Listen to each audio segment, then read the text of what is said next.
Hello and welcome to the recipe of how to make garlic butter pasta with Parmesan cheese.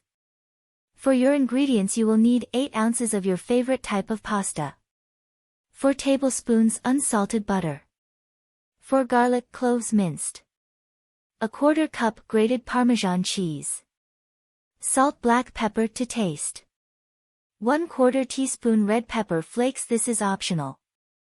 Chopped fresh parsley or basil for garnish, this is also optional.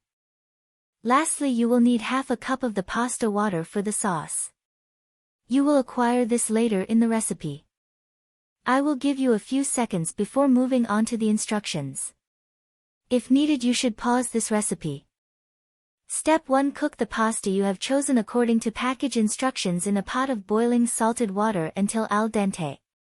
Step 2. In a separate pan, melt the butter over medium heat.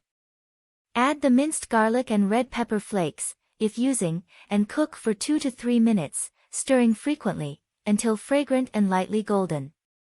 Step 3. Reserve half a cup of the pasta cooking water and drain the pasta. Step 4. Add the pasta to the pan with the garlic butter sauce and toss to coat, adding enough of the reserved pasta water to create a creamy sauce. Step 5. Add the grated Parmesan cheese and season with salt and black pepper to taste. Toss the pasta until the cheese is melted and the sauce is well combined. Step 6. Serve the garlic butter pasta hot, garnished with chopped fresh parsley or basil, if using.